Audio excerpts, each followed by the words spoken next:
जय हिंद मेरे प्यारे देशवासियों। आज जो है क्लास 10th के लिए मोस्ट इम्पोर्टेंट क्वेश्चन देखने वाले हैं जो कि आपके एग्ज़ाम 2025 में आएंगे। तो चलिए प्रश्न को बढ़ते हैं और चैप्टर का नाम है चैप्टर 5 नागरी लिपि यानी इसका लेखक है गुणाकार मूल्य। Most important objective type question है। 20 महत्वपूर्ण प्रश्न देखेंगे। तो आप प्लीज़ आप सब इस वीडियो पे यदि नए हैं तो चैनल को सब्सक्राइब जरूर कीजिए और एक दूसरे को शेयर भी जरूर कीजिए। चलिए प्रश्न को बढ़ते हैं।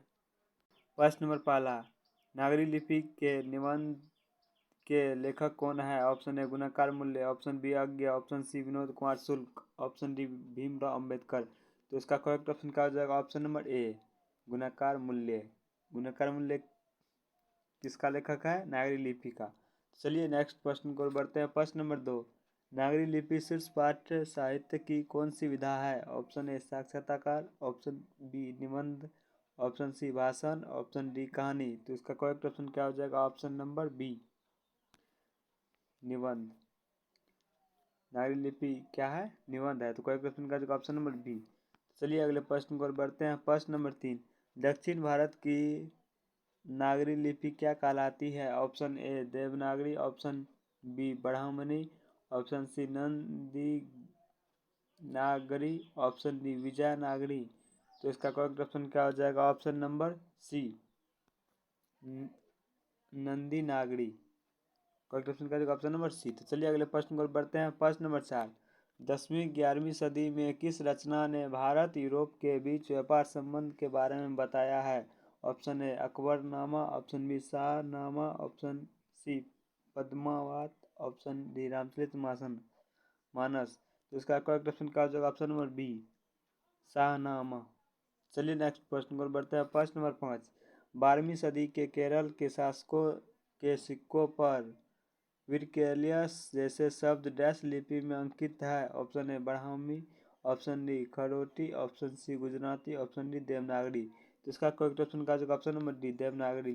क्या हो जाएगा? Option number D. चलिए नेक्स्ट प्रश्न को बढ़ते हैं। प्रश्न नंबर 6, हिंदी लिखी जाती है? ऑप्शन ए देवनागरी में, ऑप्शन बी खरोटी में, ऑप्शन डी सी गुजराती में, ऑप्शन डी ब्राह्मी लिपि में। तो इसका करेक्ट ऑप्शन क्या हो जाएगा? ऑप्शन नंबर ए देवनागरी में। हिंदी कभी भी लिखा जाएंगे तो किस में लिखा जाएंगे? देवनागरी लिपि में। तो करेक्ट ऑप्शन क्या हो जाएगा? Option number A correct answer हो जाएगा। तो चलिए अगले प्रश्न को बढ़ते हैं। प्रश्न नंबर 7, उत्तर भारत से नागरी लिपि के लेखक कब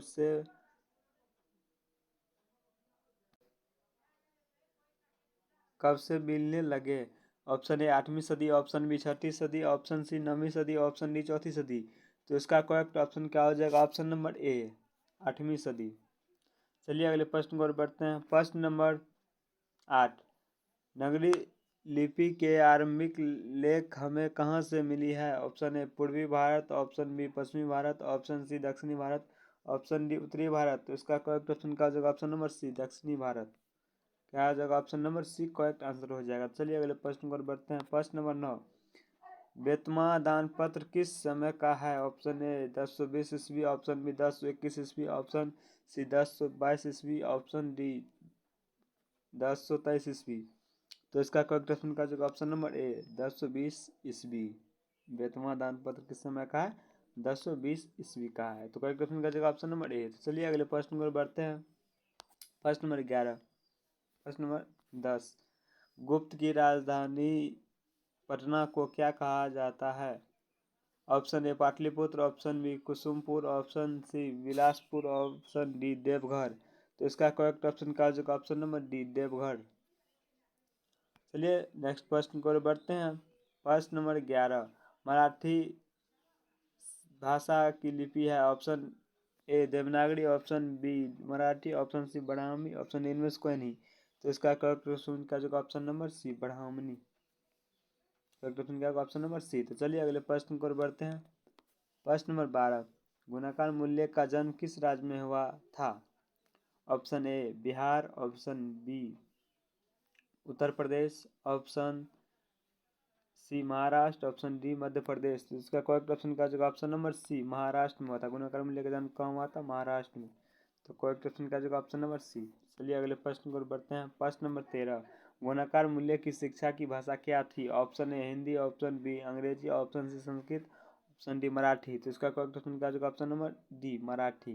गुणाकार मूल्य जो शिक्षा प्राप्त कर रहे थे कौन सी भाषा में? तो मराठी भाषा में शिक्षा प्राप्त कर रही थी। तो करेक्ट ऑप्शन क्या होगा? Option number D. तो चलिए अगले प्रश्न पर बढ़ते हैं। गुणाकार मूल्य का जन्म कब हुआ था? तो 1935 ईस्वी में गुणाकार मूल्य का क्या हुआ था? जन्म हुआ था। तो चलिए अगले प्रश्न पर बढ़ते हैं।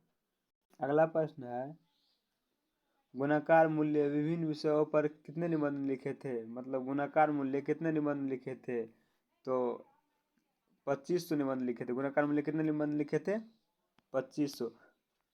2500 निबंध लिखे थे गुणाकार मूल्य। तो चलिए अगले प्रश्न पर बढ़ते हैं।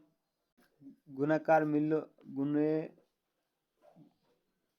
मूल्य का मृत्यु कब हुआ था?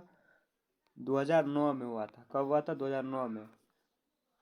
तो आज जो है यहीं तक क्वेश्चन 15 ही क्वेश्चन करा पाए, 20 क्वेश्चन करने में असमर्थ है। स्लाइड बना हुआ है पर इसके लिए हमें खेद है। तो चलिए अगली वीडियो से ऐसा नहीं होगा। तो आप सब यदि इस चैनल पर नए हैं तो प्लीज़ चैनल को सब्सक्राइब एवं लाइक ज़रूर कीजिए, ताकि हम आपके लिए इसी प्रकार से वीडियो लेते रहेंगे। तो जय हिंद, जय भारत। मिलते हैं नेक्स्ट वीडियो में।